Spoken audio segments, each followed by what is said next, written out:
up, everybody? It's us. We back at the end of the year, real and uncomfortable. We thank you so much for tuning in with us. Ray-Bans, hey, Mr. E-Man Music, even 50 Cent sent us a gift. Let's talk about it. Yeah, let's talk about it. Somebody been busy giving us lots to talk about at the end of the year, so we wanted to welcome you guys as we wrap up all of the topics that we, slid across our desk, slid across our timelines, even into our DMs. And Ray here, she might have missed the first time, our first take of the elephant in the room here. Catch me up. So, if you guys have been living under a rock or something, Mr. Sean Puffy Combs, accused of quite a few things, actually convicted of a few of those, has gotten the ire of Mr. 50 Cent, Mr. Curtis Jackson, E-Man's number one. I don't know why we gas it up like this. Yo. Look, man. Gas it up like this. Look, bro. I feel like I'm the type of person where, give credit where it's due. That's all it is. Did you watch the documentary? I did watch the documentary. Can we talk about it? Yes, we definitely can. Can we give credit where it's due? Listen, top tier. It was top tier. It was a top tier documentary. Beautiful. Yes. Now E-Man as E-Man looks for a way to clip that soundbite right there and send it to 50 himself. I wanted to get Raven's thoughts on the actual documentary itself. Yeah. I mean, when it comes to telling the story, I think the story was definitely told. From the outside point of view, it looks neutral. But when you know 50, you know that it was super intentional. Like I told y'all, I was checking his page like it was my emails every single day. And, for him to get certain people to talk about what they talked about, I think is the biggest like chess move that I have ever seen in history. That's all I can say. I'm so happy you said chess move.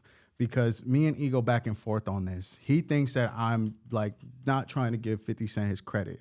When in essence, I'm giving him the credit of being a strategist. If I had beef with somebody, that is like 50 not only studied the man's moves, took advantage of the man's ego, but also took advantage of the court of public opinion. And Lord knows, if you control the narrative nowadays, you kind of control the battlefield. I think it's even how he got the information. Like the funniest thing to me is him being inside of his hotel room, thinking he was going to release his own video clips and then have it in the hands of 50 Cent. I mean, to me, it's just, you can't ask for... That's ego. Whoa, wait. Because in the realm of giving certain perspectives, I came across the trailer. E, you wanted to bring this trailer up too. With the kids, the Diddy's kids? So again, perspectives are everything. The people who control the perspective oftentimes control, the outcome. Well, they learned a little something from their father, in at least an attempt. There's nothing. That's a horrible attempt. There's nothing that they can do after this that's going to make things better. So hear me out here. I'm not going to say there is. My actual fear is that this spiral was terribly out of control, right? It's already what it is. And if we can get into the actual charges that Diddy was, found guilty of, and we can talk about those because there is something I want to bring up about that. But I don't think that there's really much that can be accomplished by doing this outside of maybe their own personal brands salvaging something in regards to that. I don't know what to expect. I hope that positive things come from it because I also think that they should have people in their corner who are advising them in a certain way to move it a certain way. But until I see it, I have a hard time predicting positive outcomes from it. What network is it getting released on? That should be the biggest, hello. Well, I think that's also, let me just add this too to give a little bit more props to Mr. Curtis Jackson, 50. 50 did. He reposted it too. Right. He really did. He did. Hold on. I think he said less work or something like that. Let me read what he said. Yo, this is crazy. Hold on. 50. That man is diabolical. He reposted it. Please tell me he didn't delete it. Damn, I think he deleted it. Yeah, he deleted it. Damn. Or is it this? No, it's it right here. It's it right here. Okay. What did he say? What was his caption? Shit. He said, "Wow, I want to see this show. I'm not sure this was a good idea." Yo. All right. So first take predictions on that. What are you thinking? On the documentary miniseries, whatever they're coming out on Zeus Network. I think it's just a quick bag. That's exactly what I think. That's all it is. Like we going down. Let's just milk it as much as we can. Mm-hmm. I know people are they're gonna want to watch it, even if it's trash, even whatever it is. It's gonna get views. Let's get a bag for it. I think it's like a pride thing too, because you know how like 50 has been like talking about how he's like the number one on Netflix. I feel like they're gonna try to, This is not a shit on any of those. Zeus. I was gonna say Zeus Network ain't the level to compete with Netflix right there. Man. And but the population that's gonna watch that. Boom. That's the one thing, the one good thing about it. I just gave a snap too. That was crazy.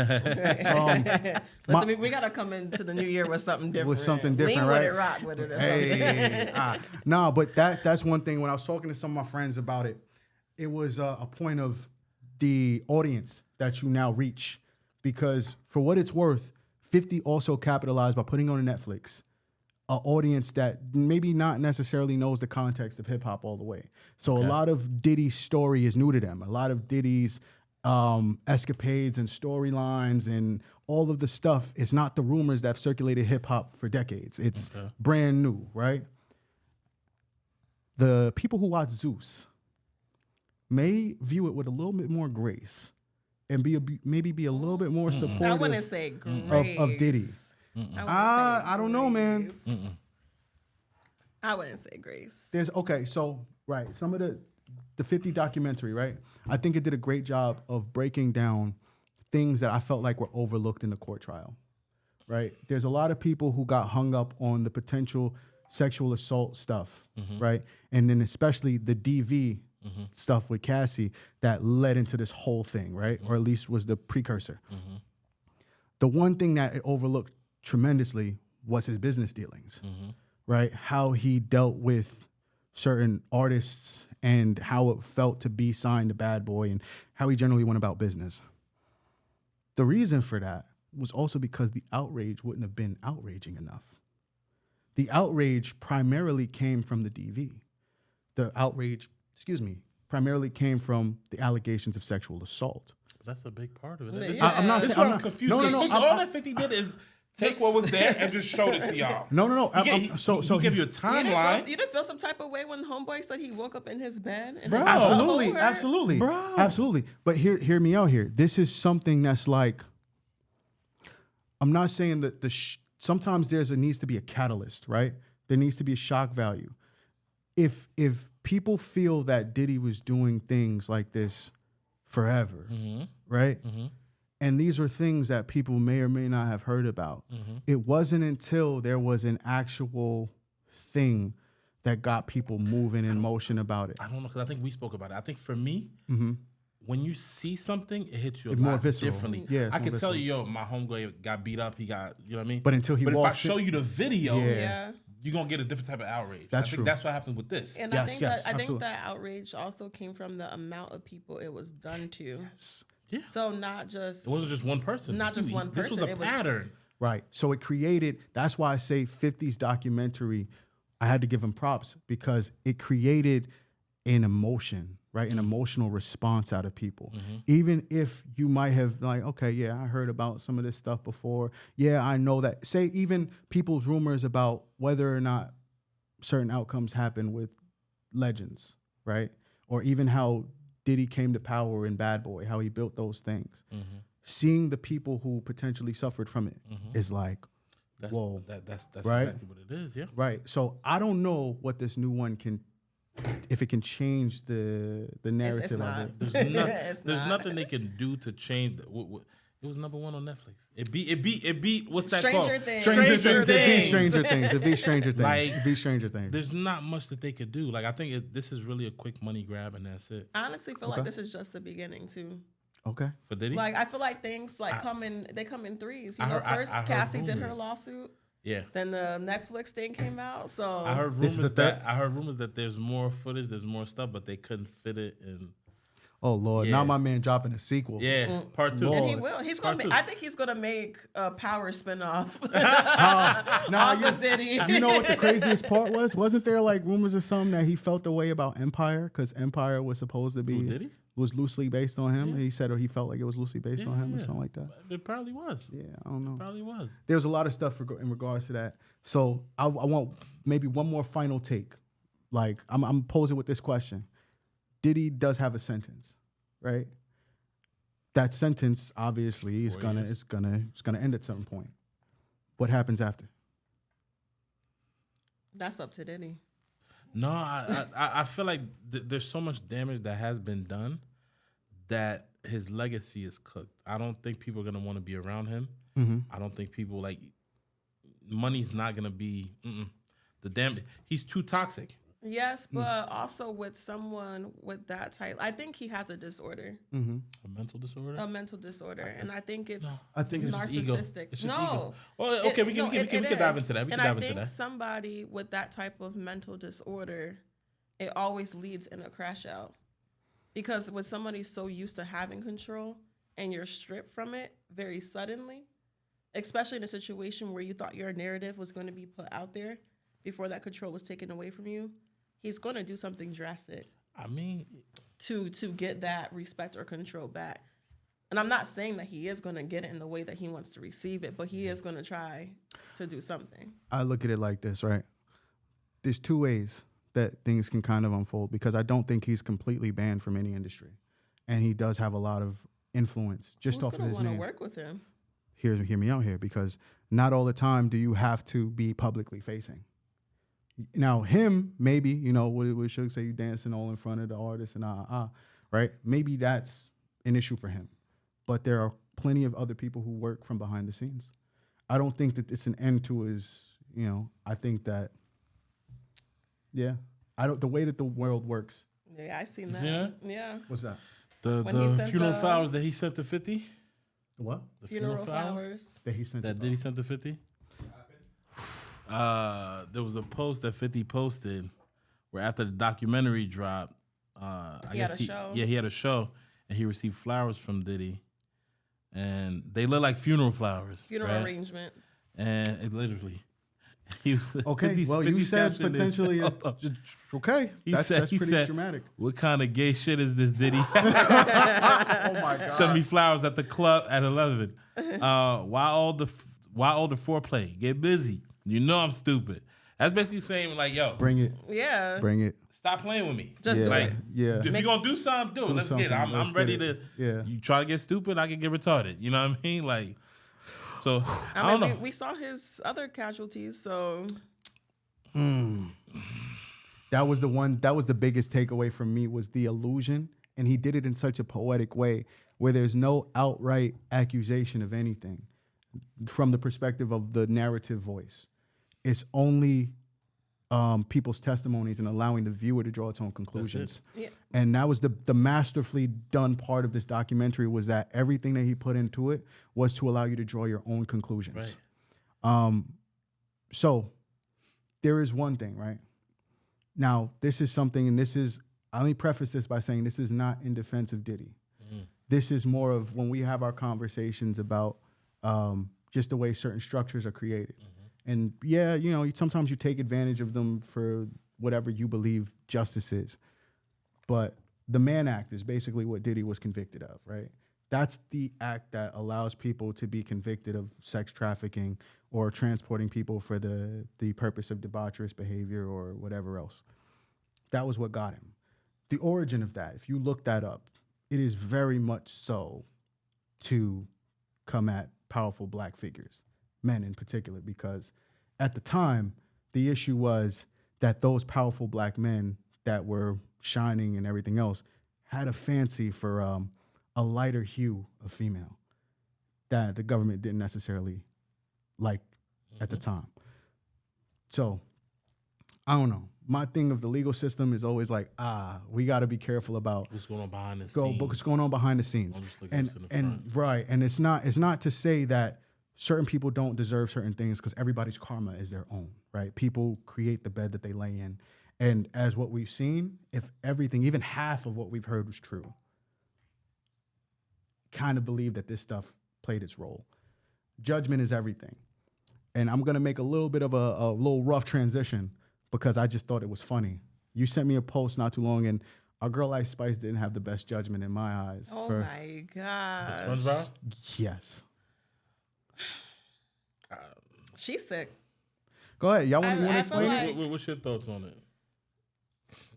My thoughts is that she needs to fire her whole PR team, her stylist, like all of the above. It's working, though. But I feel like this is not work. I mean, it depends on what your benefit is. I don't really fuck with Ice Spice. I feel like she has like a demonic. Damn. Ooh. She called her a demon. I do think she has some demonic force. So I really don't fuck with her. So I can understand why she did what she did. But I don't really like when we introduce sex to kids, and that's exactly what she's doing. To watch the show. If you watch any other artists who had partnership with like Nickelodeon or Disney or whatever, they never came out like this. Yeah, I don't even know how they allowed it. I don't even know how that song is even. The one, SpongeBob. Yeah, I didn't understand that either. What are they even saying? Now, that to me is, I don't know, a last-ditch effort to appeal to hipper audiences. I don't know. But Ice Spice being the role model, or I mean the spokesperson, rather, for SpongeBob was kind of crazy. And then her to pop out how she popped out. If you haven't, G-Lo, please include the clip or whatever picture. The only way that I'll excuse it, right, and I don't know, is if the dress is white, but on camera it's see-through.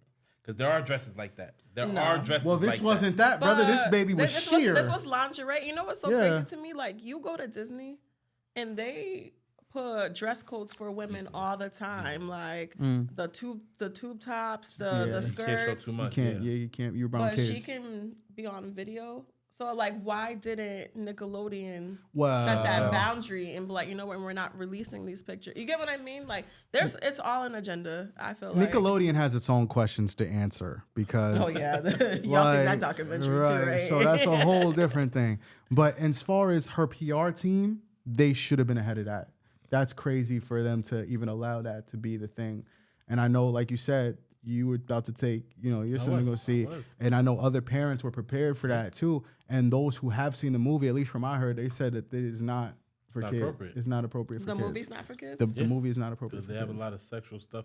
And because I feel like even growing up, there was some sexual jokes. But you had to be an adult. But you had to be an adult to get it. Okay, question.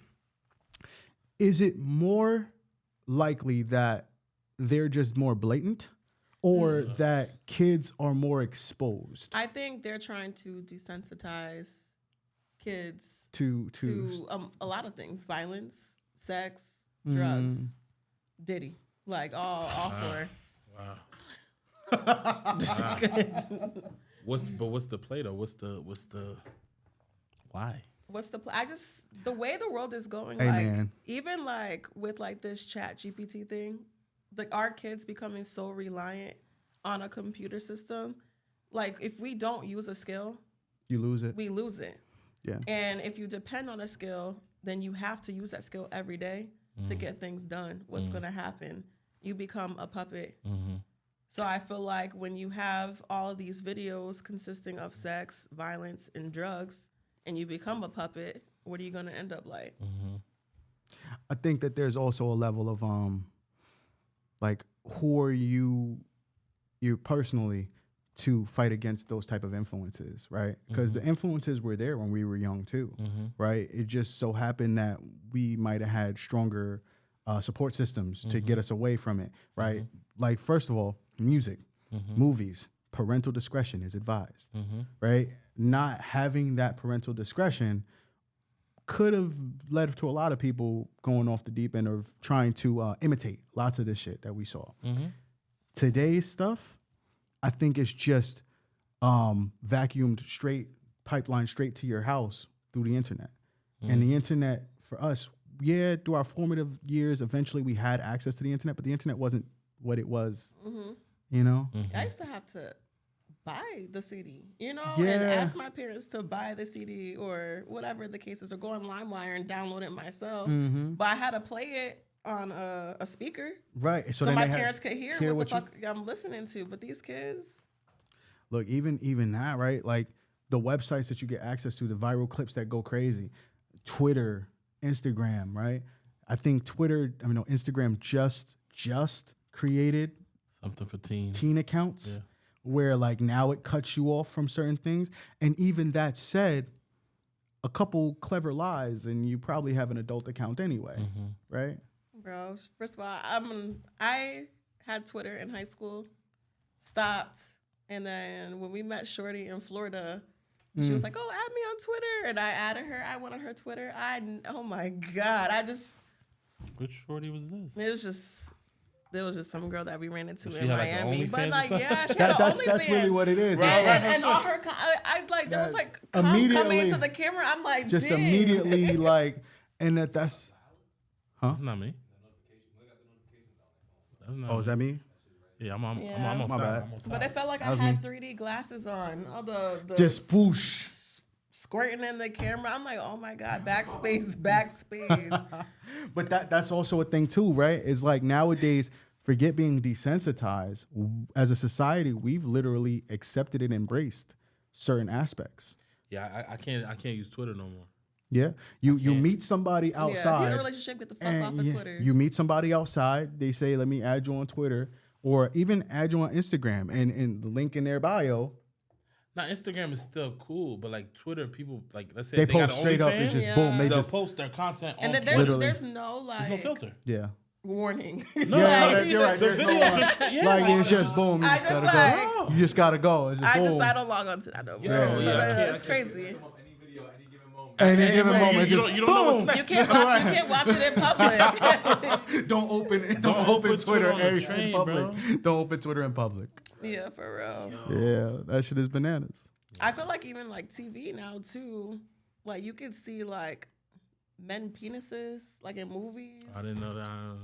Depending Like, on the network that you're Homosexual watching. people fornicating, because you just brought that up. Do y'all watch Stranger Things? No, No. I never watched it. I never watched it. So yeah, let's let it go then. Let's let it go. I saw a post. You about- watch it? I'm gonna spoil it. Bro, hold on. Hold on. on. Hold I on. don't got no problem with a gay character. I don't got no problem with it. My issue is, have y'all seen like snippets of it? Like, know what it's about? Didn't Power? I know what had it's gay about. I know what it's characters, about. right? It's about like, I don't want to butcher it, but like, monster, whatever. It gets intense, right? Yeah. So one of the little kids, at the end, manages to like steal the monster's power, and it's like super epic, and you're like, oh shit, it's going down. The next episode, the kid starts to panic. He's like, yo, there's something I gotta tell y'all. Da da da. I'm different. Da da da da. I'm gay.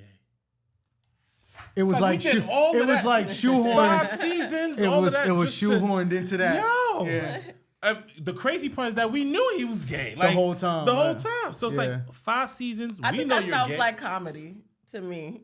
Was it meant to be funny? No. Did you get that tone? No, not at all. Not That at all. sounds right. like comedy to me.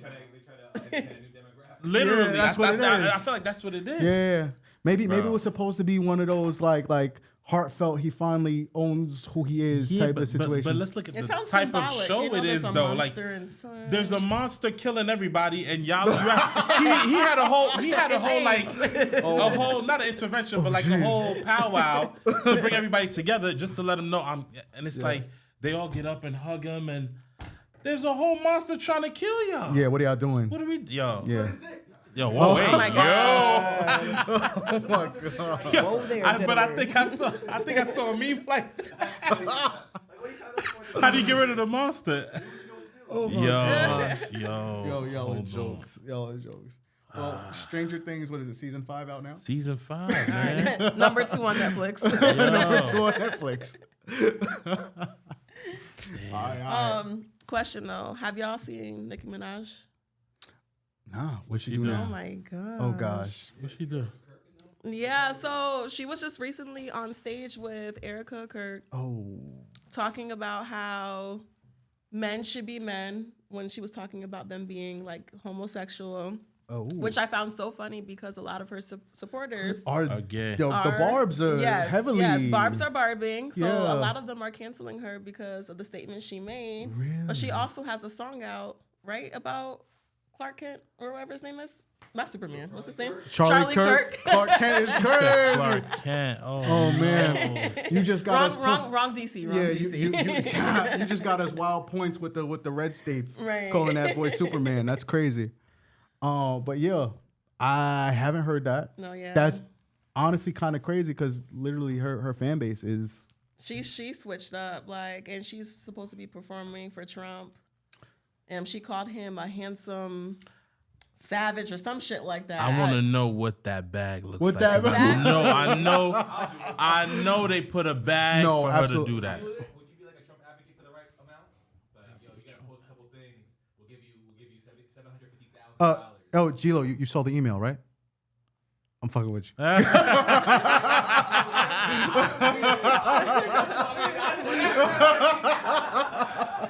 I can't say do whatever, right? I could speak up on things that I agree with because there's certain things that I agree with. Mm-hmm. You know what I'm saying? That's all. That's what it would take, though. Yeah, I can speak up on things that I agree with. When they were like, yo, we need you to get us some black votes. I feel like that's exactly what they're using. That's what No, it's that's for. it. That's That's absolutely what it's for. That's what it's for. That's what it's for. Oh man, you know what? I'd do it. I'm white. I'm low. Would you do it? I wouldn't do it only because They definitely paid her. It's gotta be more than that. No. It's easily a million. It's seven figures for sure. Oh yeah, no, yeah. For Nicki, it's got to be Let's 7 say, to 8. let's say for you getting $750. I just feel like $750 cash, no tax on once it. it starts, it won't stop though, and I feel like that's my only problem. They'll stop once they're not elected. Right. But $750,000 no 'Cause tax go straight to your bank account. For me, I figure like it's like my life that's in debt, and not necessarily like. What do you mean? If they instantly give me the money, right, and they tell me, "Oh, you have to say this," Yeah. it's not gonna stop there. I think it What do you will. mean? I think it's Stop there as in, transactional. like them coming back to you to do it again. Doing something like some Diddy shit, it wouldn't just stop. It would. Yeah, that's different. But if you You think to use your that platform, Diddy is worse than the government of the United States of America? no. Diddy is a child of it. No. What he's saying Diddy is a child of it. There's what absolutely he's no way. saying is Trump, that. I feel like Trump did far worse things than Diddy. But being extorted versus being a puppet is different, is what he's saying. Being a mouthpiece, rather. Being extorted versus being a mouthpiece for whatever their causes are two different things. A spokesperson of like the wrong side. Right, a spokesperson I'm of not. No. Diddy's sex slave. Like, I paid you $750 to put this oil on you. Now he's I'm not going to hold you. that's Back to that, the biggest part was a lot of these niggas wasn't even getting paid. Can we say that too? Like, I'm like, keeping 100. No, because I feel like if they was getting paid, that changes. That's what I'm saying. They wasn't gonna be speaking the way That's the problem. What's his name? Lil Rod. Lil Rock. Yeah, The but- reason why he felt he was tight is because he didn't get paid. If he would have gotten paid, he would have stayed quiet. I don't think he would have stayed quiet. I think he would have I stayed don't think quiet. he would have stayed quiet. He was because so there's gassed about being on the album. Bro, I feel like there's a lawsuit that is coming for some of these things. So I feel like he's going to get paid regardless. However, I feel like he continued with it because he had, although the money wasn't getting in his hand, he still got paid with opportunity. See that you talking like Diddy though. That's because I'm talking like Diddy because that's what Diddy did. I'm saying he paid people. Diddy did it. He I'm- paid I'm- them. all I'm saying he paid is them with opportunity. Hold on. All I'm saying is this, right? I'm sorry, we jumping back to the Diddy thing. One of the things that I feel like people lost in the whole context of the documentary was it Babs from the band?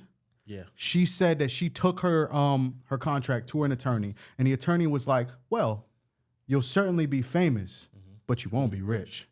And it was one of those things like, okay, cool, I get it. I'm with the most well-known, most successful, most prolific person at the time as far as hip hop music goes. I'm cool with that. She said that, what was I supposed to do? It's Bad Boy. Of course I signed it. And she said that with her whole chest. Now, I think that there is a level of, because, all right, hear me out here, right? The rumors about everything, the rumors and innuendo, the allegations and all that shit was happening back in, when did Biggie pass? 96? 90s, yeah. Right? And into the 2000s. If I'm not mistaken, Bad Boy was still signing people in the 2000s, right? Up until they wasn't. So if that's the case, I do believe that there's a level of accountability of people who are like, all right, this may come with some shit, but so long as this, and this happens, I'm okay with it. G-Lo's question of would you go to the bag for a person like Trump? Would you be a Nicki Minaj for the Trump campaign, right? Being on stage with Erica Kirk, talking about whatever, If the bag is big enough, if the opportunity is right enough, would you do it? I feel like it changes the narrative knowing that a lot of the people who were in these documentaries didn't get paid. So not all money's good money. Oh, it's not. No, absolutely. 100%, Absolutely. 100%. You're absolutely right. But I think a lot of people make peace with that. But I feel like sometimes too, you can't fault people who have been deprived from a lot of their life. I mean, Nicki has been deprived. I'm not talking about Nicki. She's talking about the people I'm talking from about the people like offered any and honestly, let's take this out of context. There you go. He's stupid. But let's take this out of the context of Diddy, because me and E-Man have this conversation where he tells me that 50 should be celebrated for taking this man down or bringing up these things in the way he did. And I'm like, that's great. I appreciate it because maybe it does help to clean up the game. The problem is the game is still dirty. And it's dirty because oftentimes the talent is in the struggle, right? For hip hop music, it has always been a picture of what story are you telling? Are you telling a story of poverty? Are you telling a story of being a gangster, having to do certain things for survival? Mm-hmm. If a person who has a family that's starving is afforded an opportunity and they have to choose between their freedom or millions, did you really have a choice? That was just so beautiful. That was just so beautiful. You did paint a full, clear picture. That was okay. Are you ready for president? Like, he's already practicing for Trump. Yo, when y'all get those checks for $750 to make sure that y'all saying the right shit online, just make sure you know what it is. Did they really have a choice though? That's deep. But I feel like they still have a choice. Is it an easy choice? No. Mm-hmm. But you still have a choice. Okay. Yeah. What do you think? I'm with Tez on this one. I feel like, something's presented to them. By the end of the day, like, it's either you fail yourself and your family, or you have potential to doing something for a little while. And I think this is what a lot of people do. It's like, you know what, like, I'm only going to sell drugs until I'm able to get here, or I'm only going to rob this bank once. I'm only going to start an OnlyFans for 6 months. Till I get into nursing school. So you school. So you say that these folks didn't have a choice? From anybody on the outside looking in, it could look like that there's a plethora of choices. And a lot of times where people have to realize is that the choice doesn't start with that individual. It starts with their parents and how they were born and raised. So at the end of the day, it's not really a choice. It's how you're brought this up. This is getting real slippery right now.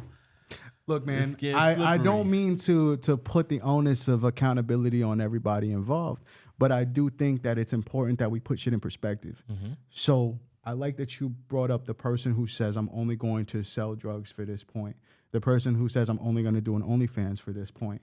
Because at a certain point, you make peace with yourself about whatever thing you're going to do that is compromising. I think we all been there. Fuck it. If you don't want to get that deep about it, I'm only going to work this job that I hate until I get the funding for X, Y, Z. That's completely different. It's not really different. Is it though?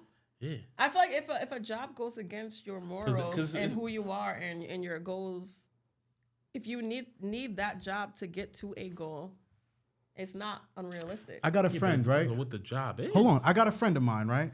You know, I had a legal background, right? I had a friend of mine who, whole his life, he wanted to be in law. Mm-hmm. He wanted to, in his words, he wanted to advocate for those people who didn't have the knowledge to navigate the law. Mm-hmm. He wanted to help, fund green projects and environmental law specifically, right? He found himself at a law firm that specializes in foreclosure. Okay. If you're unfamiliar with foreclosure, it's just when the government seizes property that has been unpaid. The biggest scam ever. So if families who are generally finding themselves in hard times, he was the person who created the legal documentation to seize their home, to evict these people. It didn't matter what the circumstances were. Maybe it was medical bills. Maybe it was student loan debt. Maybe it was, falling on hard times and unemployment. Whatever the case may be, he filed for it. He did the documentation. He got them the fuck up out of there. That does not sit right on a man's soul. And he took a toll on him until he quit that job. Is that selling your soul? No. It is. You're doing your job. You're doing the job. Yeah. Okay. So he can work for Trump. Okay. Then because he's able to disconnect your morals away from the quote unquote job. That could really make somebody depressed. I think last month there was an old couple who had their house on foreclosure in Stanford, and the husband killed himself because he didn't want them taking his house. He couldn't bear to see it. Yeah. For over 50 something years, and they went to go take his house, and he was like, "Oh, I'm gonna die here." But I think that there's a bigger issue here.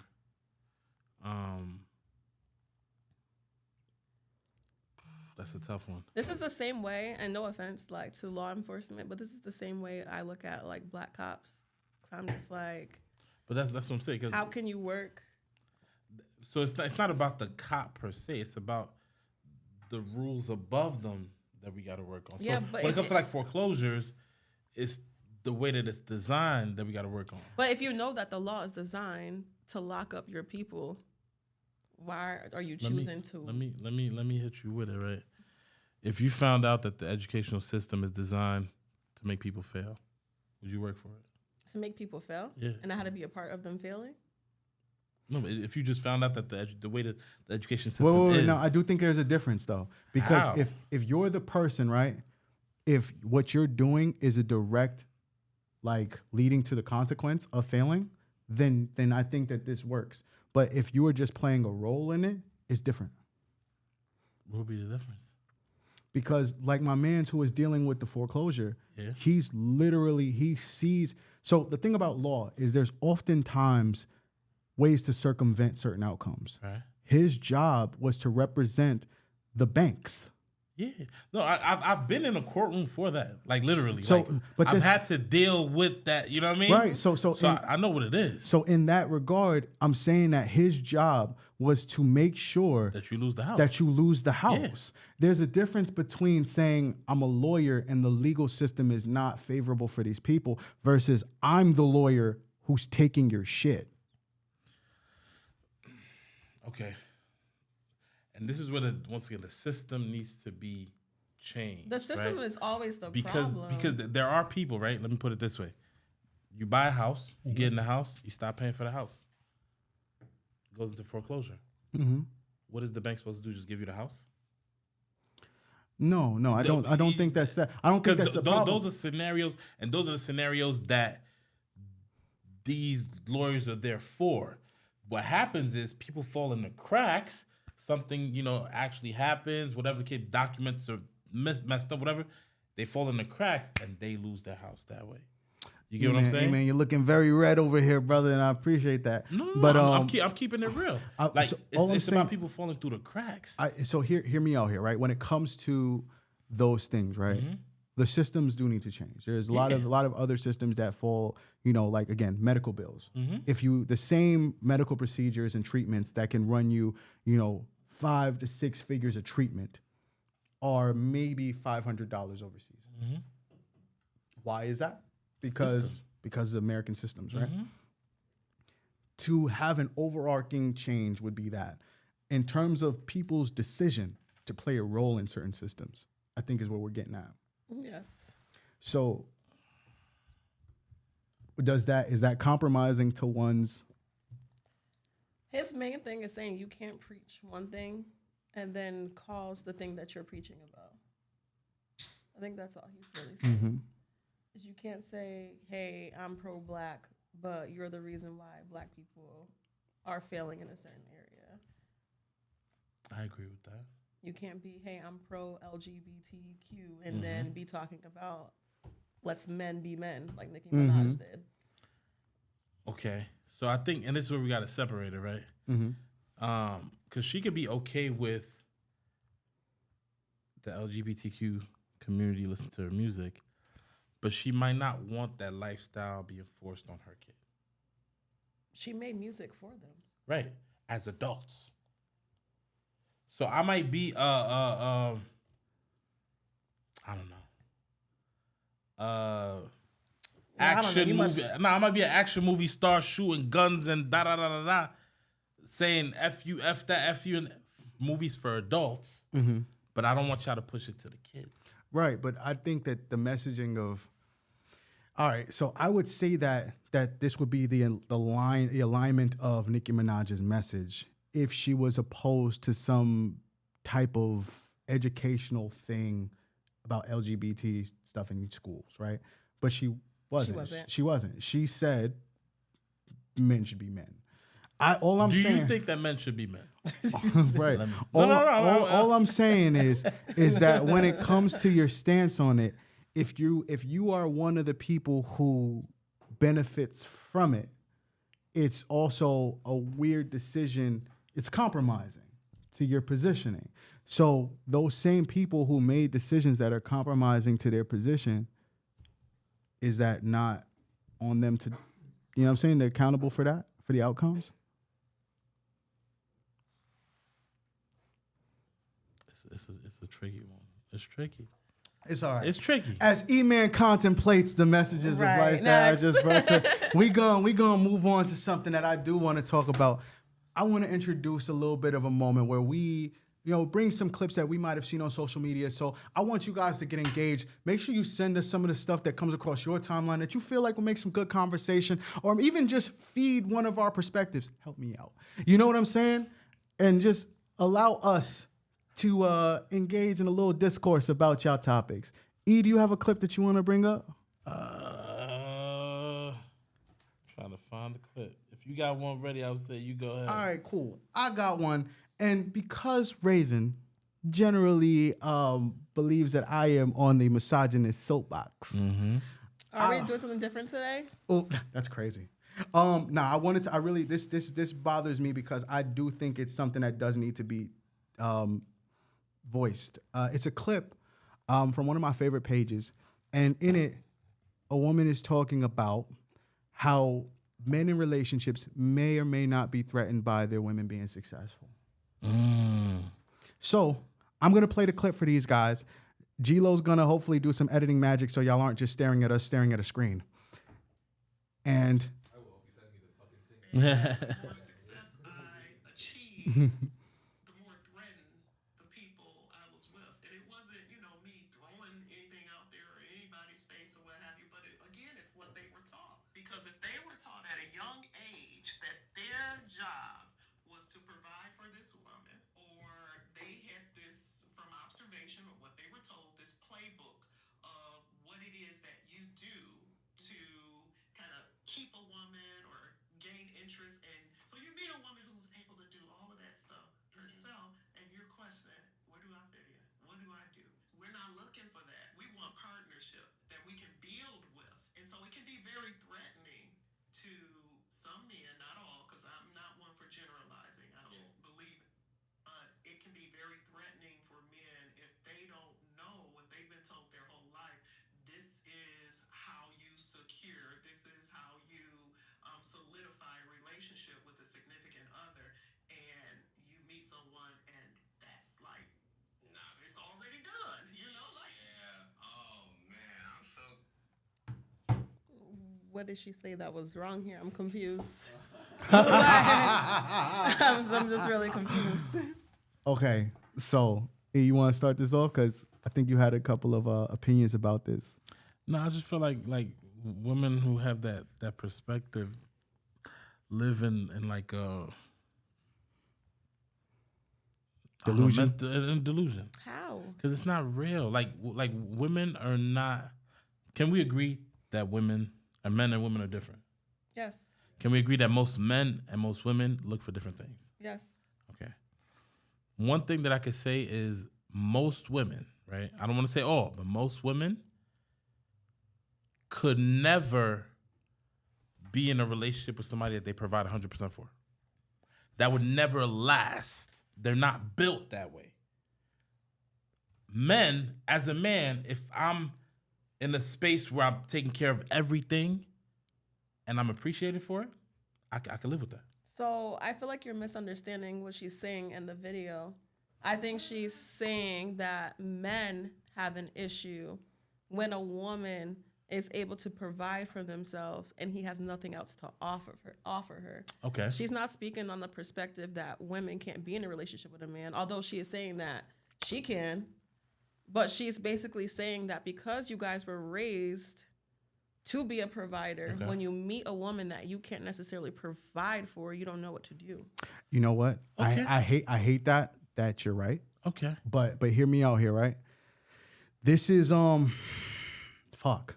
Yeah, you're right. Listening is fundamental. So Go ahead, because I got a rebuttal to that. So here's the issue, right? The issue at hand is in the same point. Here's me making an assumption here, not just an assumption, but from things that I've seen women argue that same point. I think that it should be said that in a relationship, you are responsible partially for the security that your person feels in the relationship. Mm-hmm. Right? Don't get me wrong. I think that because of the way we look at traditional relationships, oftentimes women get to avoid that accountability. Mm-hmm. Because if a man is provisional, it speaks for itself. Mm-hmm. You need me to keep the roof over the head. Mm-hmm. You know, you need me because I'm buying the food. I'm buying the this. I'm buying the that. You need me for that. I'm secure here. I mean, I guess you could leave if you want to, but you got to find somebody who's going to replace that. Once that's removed, yes, men are in a space where they may feel like, if that's not the contextual reason you're here, why are you here? And that also kind of speaks to the point of, are you doing a good enough job in making sure that that man feels secure that you're there for a reason? I kind of want to add on top of that. Mm-hmm. I think the issue that comes along with women like that is that they start to try to compete. You get what I'm saying? I wasn't going to, I can hear that though. I compete with who? With their man. Yeah, their man. So like there's a level of humility that goes out the window. They start to feel like they can speak to you with any type of energy. You don't pay the bills. I feel like this goes, like what you're saying now, kind of supports her point of view that men have an issue if their woman is making more money or at a better financial position, because like what she's saying here too is like, if I'm providing for myself, right, and we meet and you're not doing as great as I am in the moment, she's looking for a partnership, and that partnership could be many things. What are your goals? I'm good where I'm at. What are your goals? Oh, you want to own a business or you want to open up a restaurant? Let me help you get there as a partner so we can both eat. I feel like... But that's not the usual energy. Like I disagree with that. I'm thankful and I'm grateful. My girl got her own bread. At one point, my girl was making more money than me. You get what I'm saying? But there was always a level of respect that I am her man. Whether she's making more money than me or not, I'm her man. So how she speaks to me, there's still a level of respect, regardless of how much money she's bringing in or I'm bringing in. So I feel like a lot of women don't have that, though. A lot of women get to the point where it's like, I got money, fuck you. Well, that's it, though. Like, you upset me? Some people fuck also, you. look, it's been said that the major difference between men and women in relationships is that men will hustle and build and grow, and especially financially, one, for respect, but two, to provide, right? You're looking for it in the ends of, do I have enough money to provide a place to live? Could I make sure I keep the habits of this? If we have kids, can I take care of that? Mm-hmm. That's what you're thinking. And women, on the other hand, will hustle maybe even harder than men, but because their motivation is to not need any of them. And it's literally to create separation. Mm-hmm. But this is like a real question. Would you want your woman to need you? Because I feel like there's a big difference between needing and wanting. I feel like when you're needed, then it's not real relation. It's like more so like an obligation or manipulation. Like, you know what I mean? You're with me because you have to be. I pay the mortgage. You're with me because the car's in my name. You're with me because you need this. But I feel like when a woman wants to be with you, that's when you have that true partnership. You know, I'm in it. So I'm good. Yeah, all good. right, let me put on toxic Tez for a second, right? Problematically, that is completely relying on the emotions of the woman, right? And all of which can change in the moment of an instant, right? If she might wake up tomorrow, tomorrow and not feel that way. And at least, and I'm not saying that You're this agree is with this? absolutely. Women's emotions can change. In an instant. I feel like you guys are slow. I'm sorry. You guys don't be paying attention. But go ahead. I'll let you speak. So hear me out here, right? So when it comes to the decisions that you make, you would love for somebody to just want you, right? And then make decisions based on their want for you. But there does need to be a level of something that is unchanging. And while I would never want somebody to only need me, a lot of women determine the value of a man based on their utility anyway. Like E said before, it's problematic, but a lot of women who say they're okay with being providers, they could be their own provider, they could be their own, but the moment you introduce a man, hey, shout out to New York, but we sat here with somebody who literally dates women, and she said that, oh yeah, but if I'm going on a date with the man, it changes that whole dynamic. I now expect him to pay. Whereas even in her own situations, it might be a little different. Do you not expect yourself to pay for the date? I expect to pay, but the problem is that you expect me to pay too. And even if the things change and you make more money than me, you're not comfortable paying even if you need to pay. That's not necessarily true. All right. I don't necessarily agree with that, but I feel like E said beforehand with the police officer, it goes back to the system. This is the way the dynamic was set from the beginning. Okay, and I feel like when you guys meet women, I think we going in with convenience. Did you guys hear skates lacing up? You were skating before. It's convenient. But what I'm saying is like I don't think women who are successful or who have their own are the problem. No, nobody's saying they're the problem. I think that the men who don't know how to navigate. You just fell for the trap. Go ahead. Men who don't know how to navigate around that have the issue. Because I feel like if a woman is able to provide for a man to get him to where he needs to get to. See, that's the problem. That's the problem. Yes. As men, right? Wait. No. Let me finish. It's more so to where he wants. Sorry, but where he wants to be. Let's say if he wants to be a stay-at-home man. There are stay-at-home fathers. Yeah, he wants to be a stay-at-home man. But you guys have to realize that providing isn't just financial. For sure. There's the whoa. It's not that men have a problem with that. Women have a problem with that. I don't think all women have a problem with it. Sometimes women will be like, it's not all about finances. Sometimes women will be like, it's not. Sometimes it takes more than love. And it's like, it does. It's true. It does, bro. It does take more.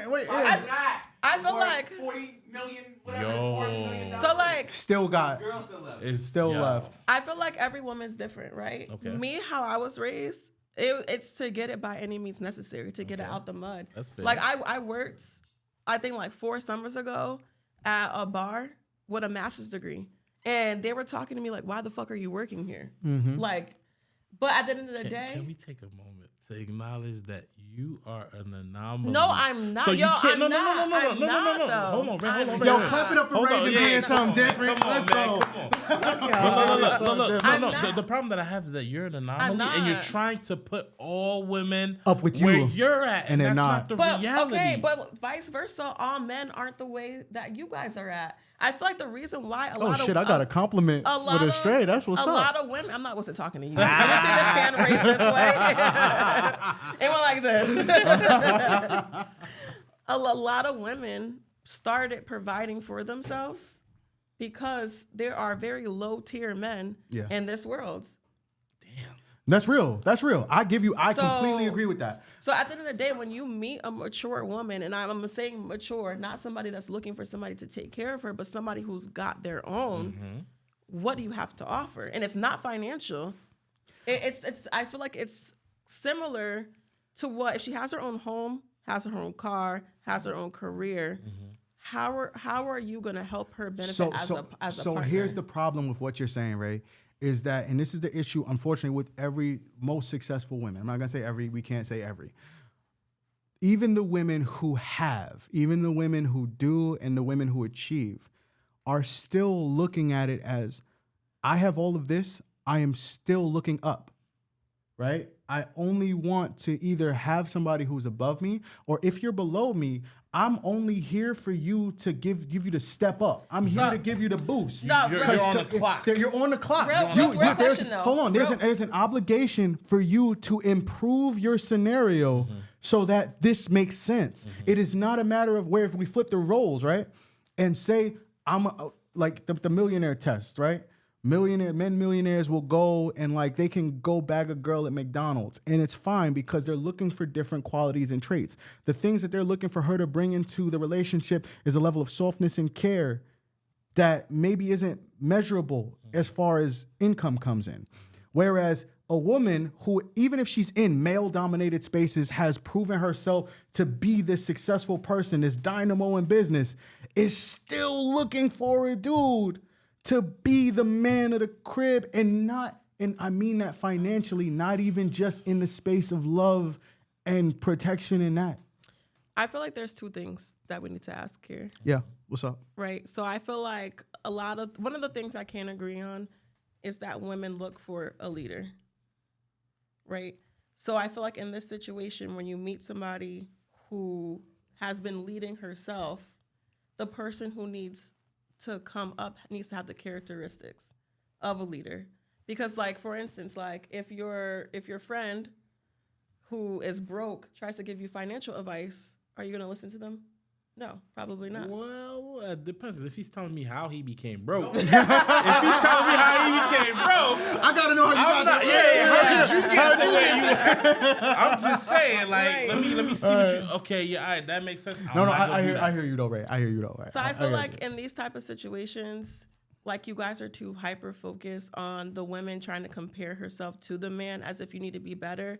For myself, like I'm always working to better myself. Okay. Yes. So I will never date a person that is not looking to better himself because I don't want to stay here. And I feel like that's I think that's the difference between men and women. Absolutely. Because the man is not looking for a chick to better him in a sense, right?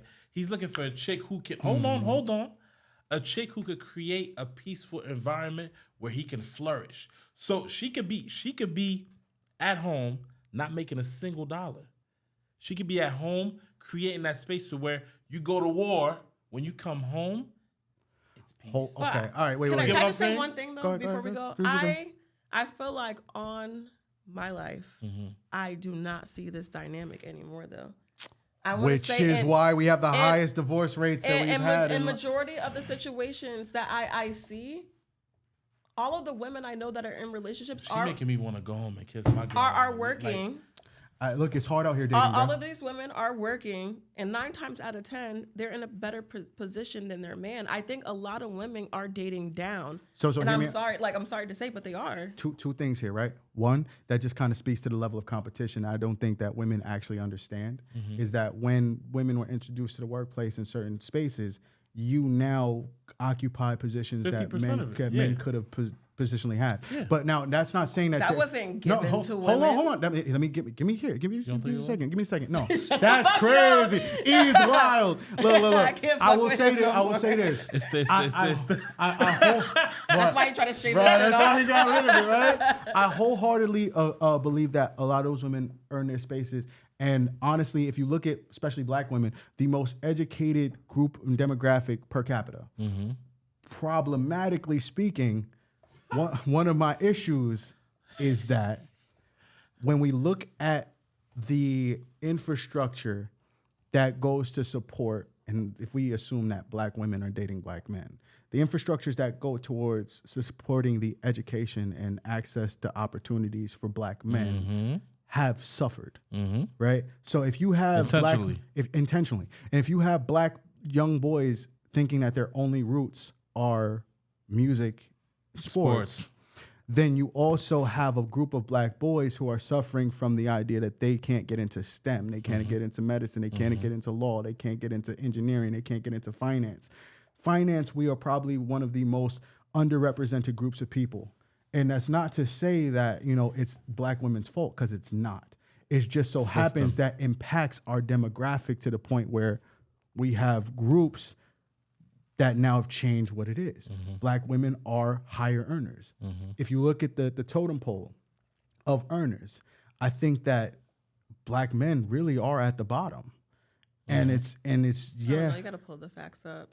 I'll do it. No, but I also earlier Alicia talked about it. Yeah. But I also feel like, how do I say this in the right way? Like black men, in a sense. She about to blame us for our own predicament. She about to blame us. I feel like you guys are kind of like rabbits in a sense, right? You guys got a carrot dangled in front of you, and you guys went towards the carrot. Like when it comes to the type of woman you want in your household, the type of lifestyle, you guys easily disconnect it from the black household. And I feel like with the disconnection of the black household, Ray, no. Ray, hold on. I'm about to pull it up. I feel like black men are just more. Is he even black? In like the short term. That's crazy. The instant gratification. Oh my God. Races are look farther down the line. yes. And with that said, I think part of that is literally the lessons that we're taught, right? We're taught that success can look like overnight things. Look at both music and sports are both the culmination of hard work with one major contract, right? You get to the draft. You got your record deal. All of those things are sudden, and it doesn't talk about lean with it, rock with it. It doesn't talk about what it went into to manage the funds, right? Financial literacy is one thing we suffer from. So even like one of the lessons my father taught me was that even when he got his first job, he was saving. Granted, I wish I had the financial discipline that man had, but I understand that me getting that lesson from him was also a lesson that many black men don't have.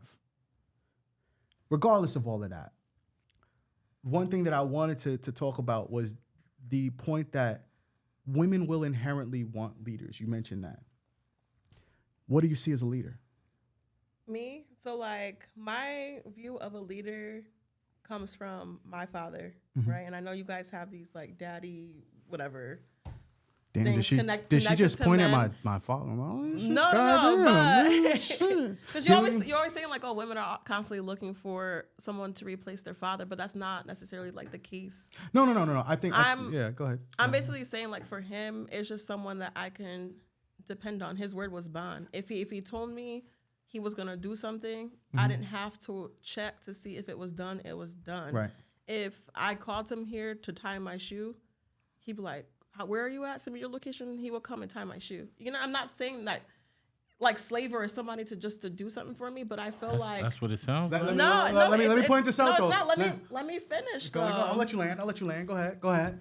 I feel like he knew how to like fix things. Like he just. I feel like men back in the day were so well-rounded, well-versed, mechanics, person who knows how to do the taxes, all of these things that you didn't need to outsource to do anything. So they gave you security, someone you can follow. Cool. All right. Boom. I want to get into the next clip, and I'm going to address that. So keep them. Damn, I know. This just lasted This so the long. last We year. I need to know, start. right? Yeah, This the We need a last buzzer. year. yeah, it's cool. Look, I need to make sure that we're able to go to the studio after this. But right. So, all right. I wanted to get one more clip post in that we're gonna react to. And it's kind of ties together. So I wanted to just jump in here. All right. This post was titled Hidden Tests That Women Give Men. Most Men Fail. Right? All right. She disrespects you slightly to test your reaction. She'll mock your opinion, interrupt you, or throw subtle insult just to see if you'll check her or tolerate it. She pulls away emotionally. Suddenly, she's busy, colder, less affectionate. She flirts with other men in front of you. She wants to see if you'll get jealous, insecure, or stay composed. She challenges your decisions. Why did you choose that? I don't agree. It isn't disrespect. It's a subconscious test of your leadership. Mm-hmm. She tests your frame of thought. She tests your frame through drama. She'll start unnecessary arguments, overreact, or act emotional for no reason. Not because she enjoys chaos, but because she wants to see if your frame is stronger than her storm. She plays with boundaries, cancels plans, takes hours to reply, ignores your rules just to see if you'll enforce through consequences. Right. The thought process behind that was that you do want a leader, right? Women do want leaders, but you test to vet your leaders. These are not the type of tests that I would do, though. I feel like when I'm dating a man, I'm testing to see if you are a man. Is your apartment Elaborate, clean? please. Is your apartment clean? Do you have gas in your car? What time do you wake up in the morning? When do you leave for work to get to your job? Are you disciplined? If you said you're going to the gym today, are you actually going to the gym, or are you going home to drink beer and sit on your couch? How many nights out of the week do you cook for yourself? How long did your last relationship last? Are you a consistent communicator? If you're busy, are you going to text me like, hey, I'm not going to be available today. I'm a little bit busy. Do you go to church? Do you have a relationship with your mother? If you had a kid, do you support your kid? How much time do you spend with your kid? It's not none of these, how do you react, or me trying to make you jealous. It's more so, how do you communicate? How do you value a woman? And outside of being in a relationship, what does your life look like?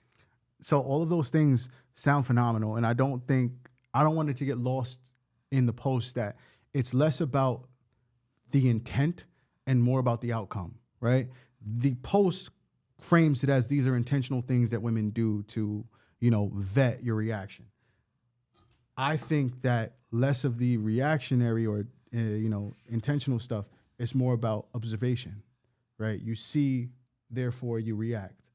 You see that he didn't go to the gym. You see that his place is messy. You see that he doesn't earn the things that I need him to earn. I see that his motivation isn't where I need it to be. I see that he relies on me for these things that I feel like I should rely on him for. It's not even that, but it's more how can you lead me if you're still learning how to lead yourself? This is why I wanted to double back. Whoa. Because to me, and what E-Man has been saying this whole time is, when you are very successful as a woman, but you also want to have the man who leads you, you cannot date down. And if you do, you are in a consistent level of judging, because usually That's the difference between men and women. Usually, what's dating? I feel like you guys are still focused on the financial. Someone who makes less money than me can still lead me. No. Hear me out. Because if you have a certain career, right, or even a certain level of income, that's usually some sort of reflection of your habits. No, it's not. So the guy who's at home all day. So like for instance. So hold on. Can you be with a dude who's at home all day and is like looking to you to do the things and bring the money home? I feel like you guys are taking two drastic scenarios, but there are people. Let's say my aunt, she has a government job. She's a government investigator. Mm-hmm. My uncle, he is a social worker. He works in the VA. Mm-hmm. She makes way more money than him, mm-hmm. but he loves his job. She loves him and is okay with him working a job that he loves because it brings him happiness. Wait a second. So I feel like, is he still a leader of the household? the question is not so much that. The question that you keep, or the point that you keep avoiding, is that you still expect him to bring something to the table, to do something. Whereas the other, when the tables are turned, it is okay for her to do nothing. Can I just say point blank, I don't agree with, especially in today's age, with both parties not doing nothing. The only time that I agree with a woman not doing anything is if she's home with the kids, because that is a full-time job. I'm just saying my point of view. Take out the kids. There's no kids involved. If no kids, I don't agree with it. I think relationships are a partnership. I think both people need to be doing something to make the partnership work. Yes. There's roles. And I think as long as the roles are agreed upon, then there's no issues. If I am the breadwinner, but my significant other takes care of the groceries, the cooking, the food, the house care, laundry, what am I? I don't believe that. What am I to complain about? I don't believe that. It sounds good. I don't believe it for a second. But the thing you have to, for me, you think you have to realize is if I'm by myself, You're doing it anyway. I'm doing, yes. But that's also the problem too, is that ladies, particularly, men will do it too. Because I'll bring up this perspective later. But either way, ladies have this thing of like, okay, well, I can do bad all by myself, right? I can do all the things. I'm doing it for myself. And then the math will suddenly turn into an astronomical task to do this if two people are involved. Like a dude asks you to do laundry. Like if that's suddenly your responsibility, it becomes something crazy, even though you would have been doing it anyway. Cleaning, something you might have been doing anyway. I'm not saying the specific traditional tasks just to say them. I'm saying them because if you have a partnership for real, the idea is to make each other's lives easier, and that may look different in different ways. So if you have a man who is taking on those tasks at the crib while not working, do you see how we're like, yeah, that's fine. I'm bringing home the money. She can do those things, and that's cool. Versus if the roles are reversed, it's like, oh, well, he's at home all day. Like, I'm making this money. What are you doing? We're just have to agree to disagree. I feel like a partnership is for both parties to make each other better. Right. So I feel like in these type of situations, it's going to look different for every single scenario because we all have different things going on. Yeah. For the woman that's in nursing school, she can't get a job because that takes up so much time. She's working for free to get a lot of her supervision hours, so her man might have to work. She can't cook because she has to study. We make those sacrifices, but when she does start working, then she can take on some of that responsibility. I think a lot of things need to be agreed upon. But one point I wanted to make before we switch is that when a woman becomes into a relationship with a man and she has to submit, that is something that she is taking away from herself. Like submission isn't free. So she has to trust the person that she's submitting to with leading her or leading them, the house to their life. So I think that's why there's criteria to that, especially for a woman that is successful. Because if she's giving him the reins, it has to be somebody that she can trust.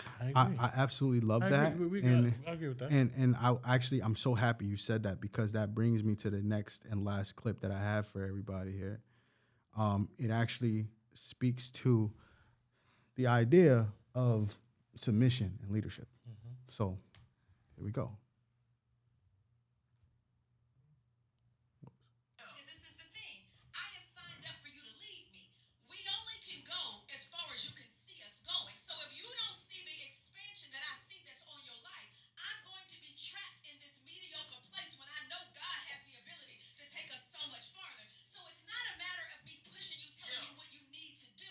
What I'm saying is, baby, we got to expand because you don't know when I look at you and how I see you, you don't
Okay. That's a tricky one, my boy. I know. So that's why I brought it. Okay. I'm painting a little bit of a picture here, right? So excuse me as I jump into this, right? Because actually, you know what, Ray? I saw you nodding along, and I want you to kind of give your viewpoint on that. I hope that the ladies in the comments, y'all share y'all perspectives as far as, I'm a strong believer that a woman is a helpmate, right? When you're in your relationship, she should want to see you elevate, expand. I have my other thoughts here, but I'll wait for that so you can see the horns of the devil's advocate. But Ray can go first. I agree with everything that they said. I think men have it hard when it comes to day-to-day life, and sometimes like your vision gets screwed because you're just fighting through like the struggles. Like for an example, like my brother, he's an excellent dad, and I don't want to put his business out there, but he told me like one time, he's like, I never heard it. Like, you know what I mean? So when I told him, he's just like, dang, like, that hit different. And I think sometimes people forget to celebrate or congratulate, their partner, especially when they're going through their own struggles. So like to have a woman, I think that's part of her role, especially for someone that is a provider, is to let them know that they are doing a good job, that they're appreciated for what they're doing. It's not expected because there's a lot of people who aren't doing shit out here. And I think that goes both ways. Amazing. Yeah. I think for me, the way that she's wording it, women should take notes because there's a certain power in how you speak to your man. What she said, a lot of women will say it differently. A lot of women will look down. Why you ain't doing this? Why you ain't doing that? What? In a nagging way. Versus she is uplifting. So same message, but in a positive way. And I think that's where a lot of women go wrong. Your intentions might be right, but how you're putting it on the person, you're beating them on the head instead of uplifting them. But I think that the idea of it, basically, and this is honestly what I wanted to add to it. I'm sorry, Ray, for cutting you off. But tone matters. Message matters, right? And I think that a lot of people get caught up in this idea of brutal honesty, of tough love, of this idea of I'm going to be the person that holds you so accountable that it's going to be painful. And unfortunately, when you're the wife, you're also one of the primary places of comfort. I don't want to hear that version of encouragement from you. At a certain point, I need you to think about, does it sound like your message sounds like, hey, I believe in you. I want you. I know you can do better than this. I understand that things are difficult and I want to see us move past this. I'm just upset because, I know that you can do more. Or does it sound like, I don't know what the fuck you're doing. And honestly, I deserve more. You're not bringing us there. And at this point, those other options are looking better than you. And I think a lot of people lose themselves in trying to be impactful, even if it means it's painful. What do you think about that, Ray? I definitely agree. But I also think that pride with men sometimes play a role in how things are received. Because I feel like majority of the time, you guys are not open about your struggles. And I think the responses to the struggles, you might not get exactly what you need in the moment, so it doesn't really reinforce you explaining yourself.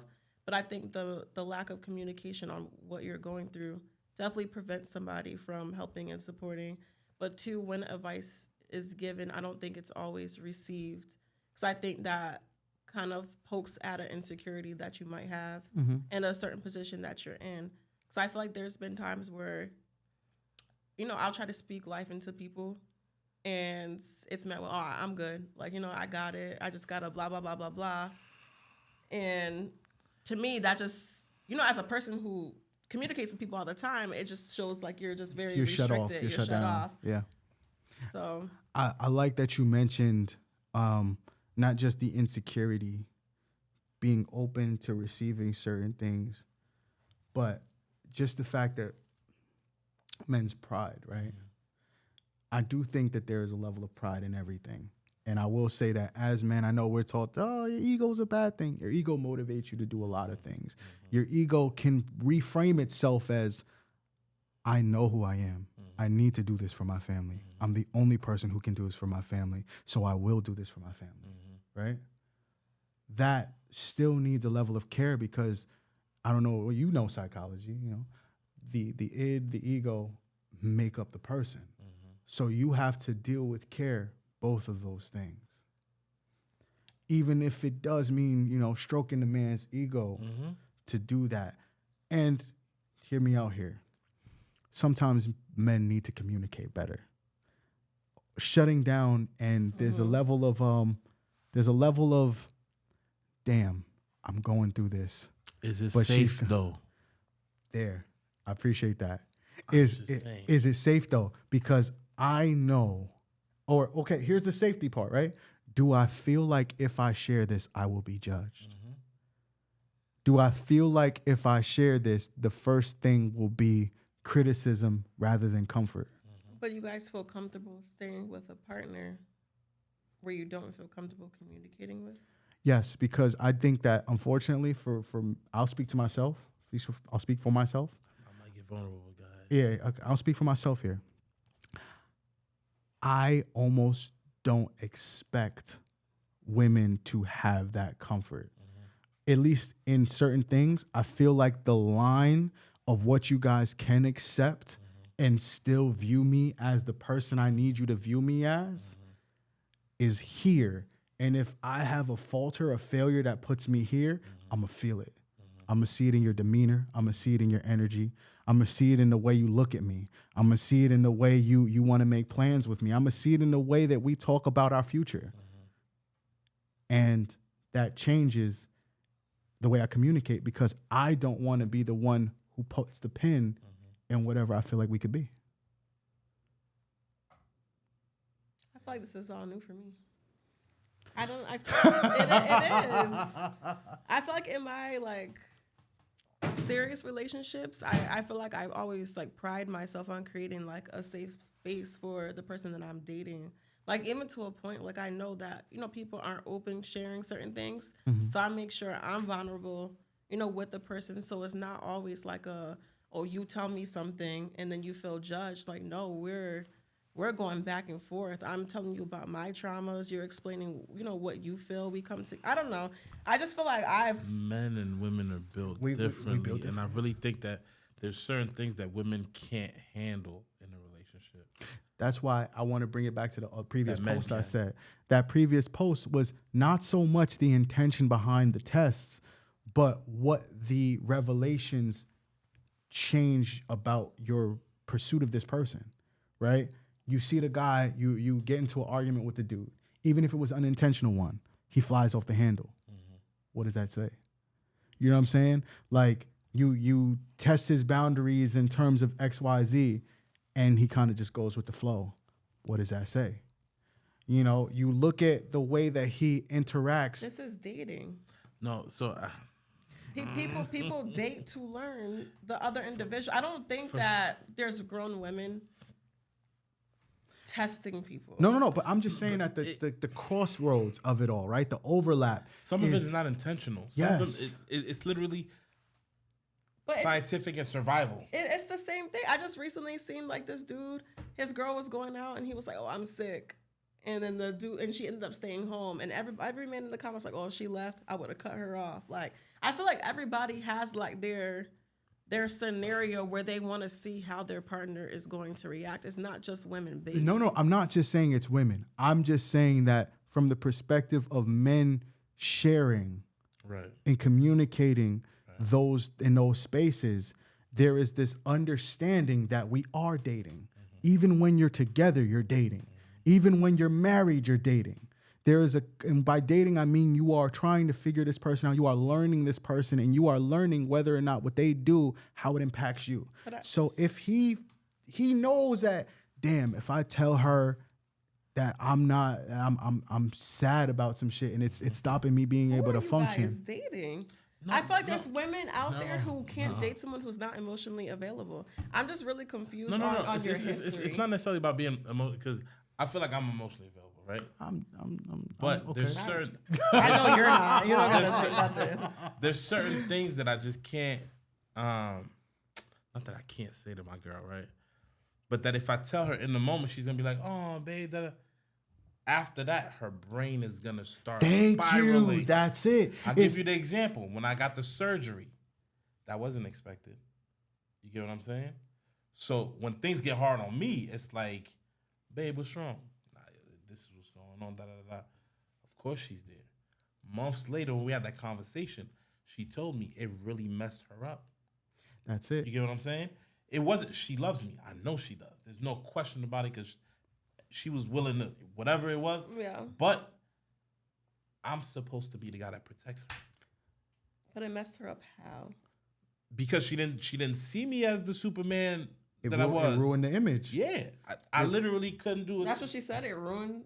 No, it didn't ruin the image, but it made her feel unsafe. Yes. That's what she said. Mm-hmm. So hear me out here. I completely understand it from a female perspective. That's always saying, right, is that if you have this idea, even if you look at it from the opposite perspective, right? Men for their woman. You look at the girl who always has things together, the girl who's maybe, we'll say, a little bit more conservative. Mm-hmm. And then the day she goes out with her friends, gets super drunk, does some crazy shit. Mm-hmm. Changes whole perspective of that you have of her. Mm-hmm. Just does. Subconsciously, it does. And I bring that up because for men, you know, exclusivity of your woman, like conservative, all of those things, there's certain things that we look at in our woman that we want to make sure, we appreciate. Whereas for women, they might appreciate strength, like you mentioned, dependability. You mentioned that people being a person of their word, you know, somebody who's a provider, those things. The moment you as a man maybe admit, damn, I can't do this right now. It puts the woman in a space of, I can't depend on him. Subconsciously. This is not even, I'm telling you. Right, I can't. It's not intentional. I'm just not there yet. Okay, I just feel like this is a little bit of a reach for me. I'm just not there yet. Okay. It's okay. All right. So I just feel like, to me, like your shoulder is situational. So I feel like as a woman, I will understand the situation. I'll be like, okay, this is my time to be step up. To be Which the she exactly. She did. Well, like that right there is a reason again why you're an anomaly. That's why you're an anomaly.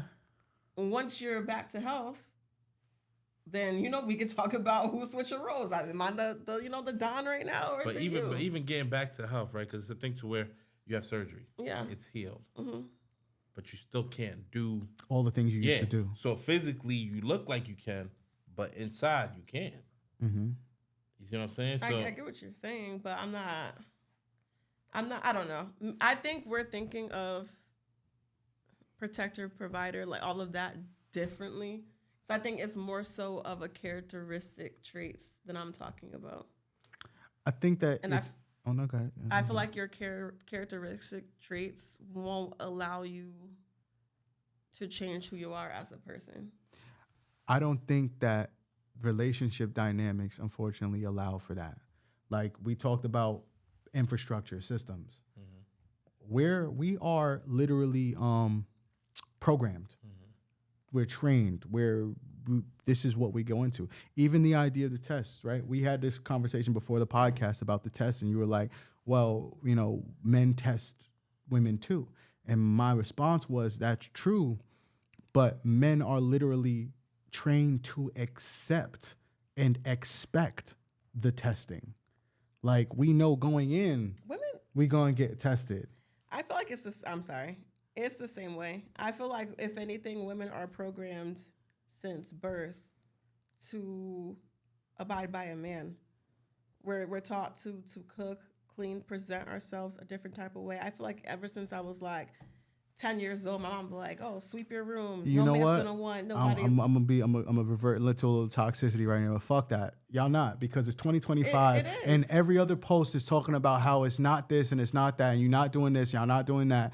Don't tell me what to wear. Don't tell me where to go. Don't tell me who to know. Don't tell me where to. At the end of the day, the ball is in your court. A woman does not choose her husband. The man chooses their wife. A woman chooses whether or not she's actively looking for marriage. The man chooses his wife. So at the end of the day, you guys spend your whole life testing things, even when you're not even supposed to. I agree, but I'm saying that to say that women are in a space where they've been trained and programmed to be X, Y, Z, but you've literally have generations, and you yourself have been an advocate of literally bucking the programming. If I told you, well, all right, that's a perfect segue. I got a story. How many last things are we going to do? I know, last thing. I'm sorry. It's the last thing. Last bank for 2025. Right, God damn, God 2025. We should have brought champagne. We should have brought champagne. We're going to take a little shot. Yeah, I feel that. I know, right? All right, here we go. Okay. Am I the asshole for demanding my girlfriend change her dress? What the fuck it look like? Okay, that's a good question. Is there Angelo. a picture, though? No. Okay, all right, let's see what you're There's talking no about. picture. It's the word demanding that's throwing me off. But I thought that we make choices based on what men want, right? No, I'm saying it's the word demanding. But It's the word is it? demanding. Remember you guys were talking about tone and delivery? Word choice, exactly. Words mean things. All right. This happened during this weekend.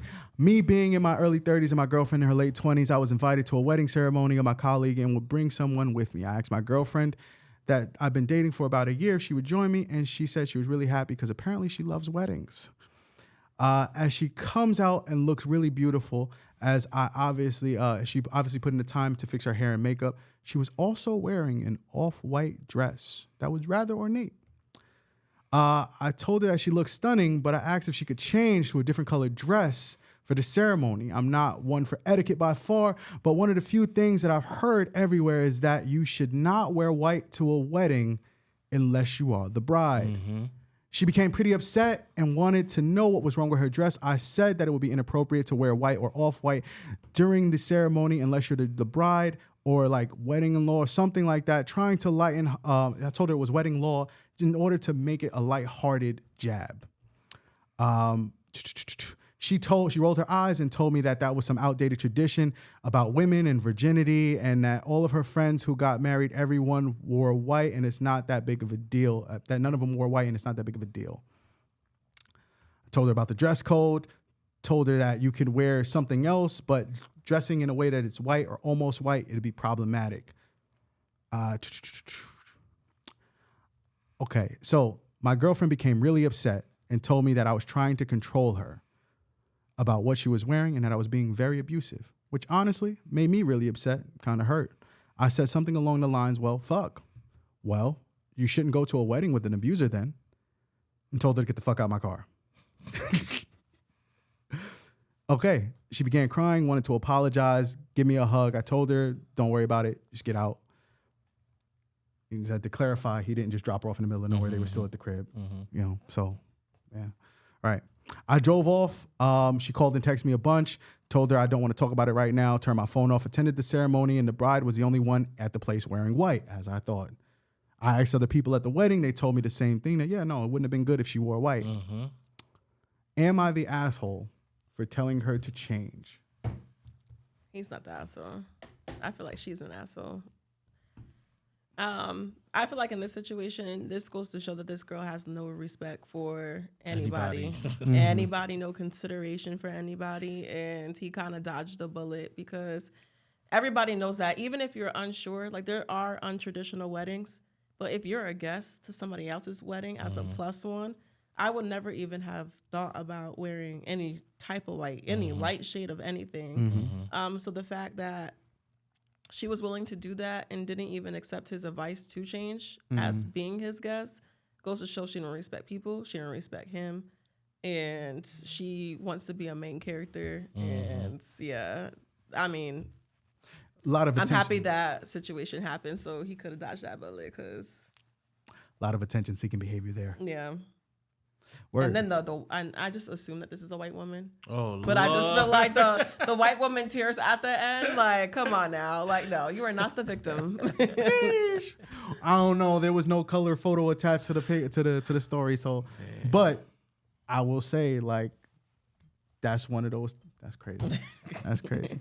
I just point out that, there's still shaky ground on a man telling a woman what to wear. And they themselves may feel like there's space to accuse of control.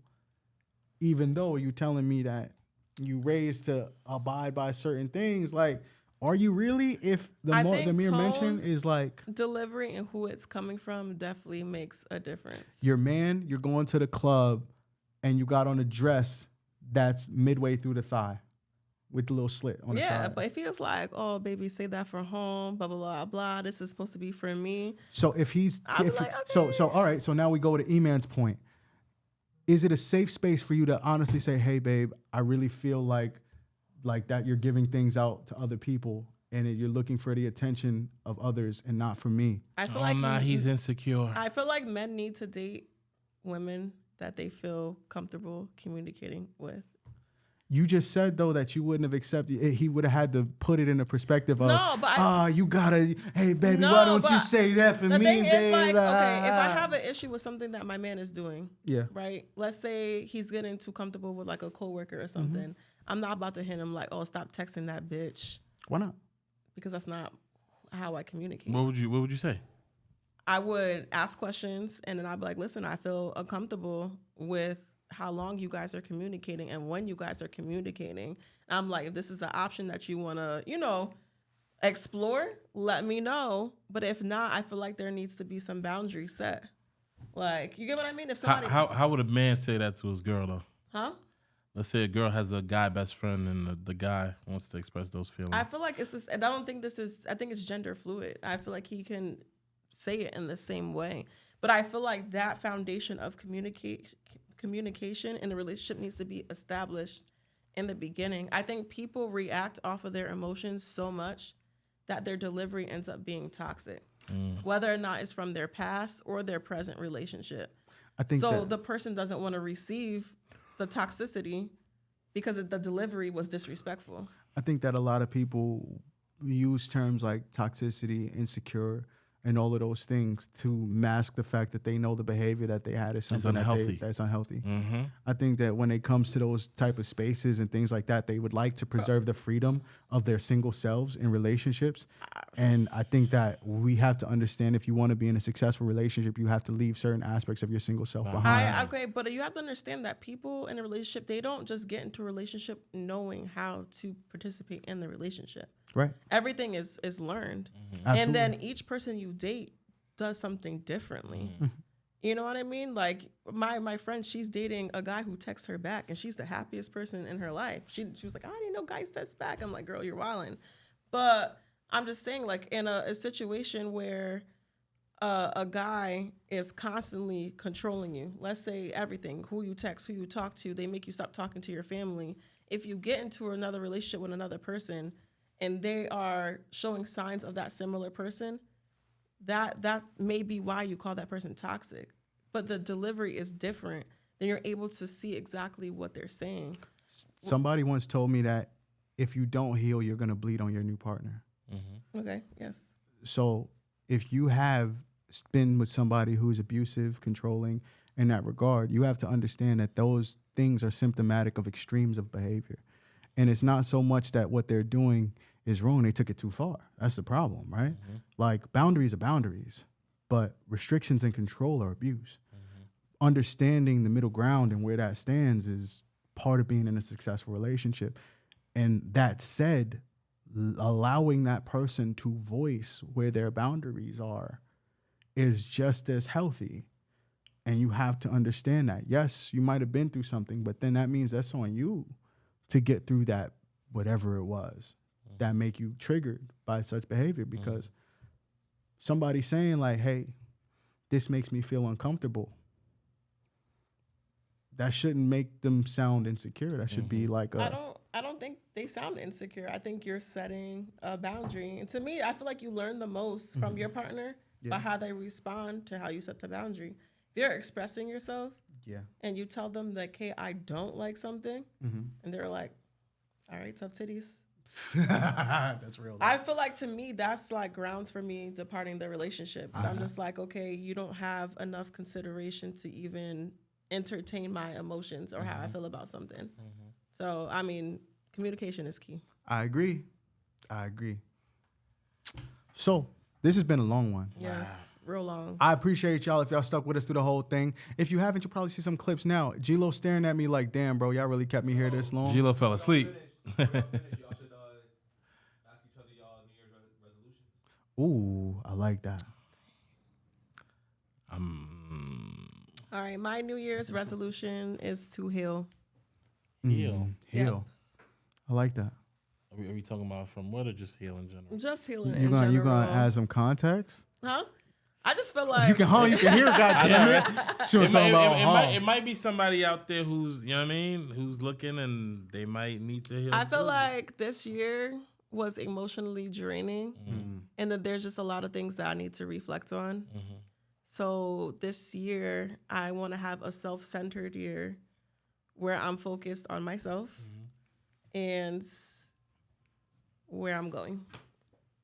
How do you plan on doing that? How do you plan on doing that? Spending more time alone. Like, Okay, so you're going on a self introspection. Yes. Introspection. Okay. E, what you got? I'm gonna be honest with y'all. Like 2026, I'm trying to enjoy the hard work that I put in 2025. It's been a year. It's been a year, especially off the surgery. You know what I'm saying? Like 2020. Was it 2024 that I had the surgery?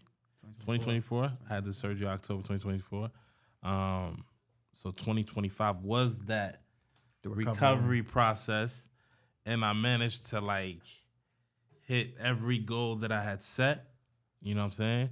So 2026, I'm taking it easy. I'm enjoying the fruits of the labor. I'm being more present with the blessings that I receive. You know what I'm saying? Because sometimes you get the blessings and you're like, all right, what's next? What's next? I'm slowing down and I'm enjoying the fruits of the labor. Love that. Yeah. I love that. What's going on with you 2026? Just to apply my lessons. Meeting DJ Khaled. We didn't even talk about Look, that. one of my lessons was also to like, you know. We didn't even talk about that. Oh, Being at DJ Khaled's birthday, we posted it on the page as if it was regular. You know what I'm saying? No, we're not gonna have time to talk about it now. You know what I'm saying? We definitely top of the year. We're gonna talk about that because that was a big moment in 2020. that was a massive moment. I don't even think that you really like soaked it in. No. But yeah. But that's also kind of where I'm going with it. Lessons, right? One of my lessons was to slow down a little bit, just to reflect. Sip slow, right? Sip slow. I keep posting it, and yes, I like a little motto and everything, but it's a reminder to myself to like sip slow, like drinking life, but sip it slow because you know those things that you did, those things that you worked for them. Savor those moments, even savor the hard times and the lessons because it'll be on you to see how you apply them. Yeah, that's it for me. That's Snaps. dope. That's dope. Yeah, word. Oh man. So, G-Lo, you got one for us? Yeah, get a good bitch pregnant and get my car back on the road. In the name of Jesus, amen. Oh my gosh. And I'm the toxic one, I'm not though. saying amen to that one. I'm toxic, though? I heard you. Family. Yo, first off, shout out to everybody who's been with us throughout the year. The that's year a is fact. past. Shout out to everybody who's been with us throughout the journey, throughout the growth. Shout out to those businesses and people who decide to work with us. Shout out to Legally Highest. Yes. Shout out to Off Key But Lit with Yes. Sharina. Shout out to Ali. Shout out to DJ Drop. Shout out to Eureka Vapors. Mamba. All of the people. What's that? Mamba hot sauce. Mamba Hot How you Sauces. forget Yes. Come on. Shout out to Mamba Hot Sauces. Shout out to Q Vision. Shout out to Yonkers Brewery. Yes. Shout out to G-Lo for keeping us. Polymath in the building. Polymath Polymath. Network. Big Poly. What's up, man? Come on. Hey. Shout out to Come all of on. those folks that keep the wheels going, man. I appreciate y'all. We appreciate y'all. we do. I appreciate you guys too for sure. for We- putting up with me being the It's hard. you know what I'm saying? Like hard. sometimes I say things, sometimes I say things. But yes, again, thank you all for joining us. Thank you all for bearing with us and continue to be great in the new year. I appreciate y'all rooting for us. We're rooting for y'all too. We love to see the journey. Share your successes, share your New Year's resolutions, and share your thoughts. Be part of the conversation. This has been Real and Uncomfortable. I'm C-Tez. It's Ray Bands, E-Man Music. We out. We out. Happy New Year.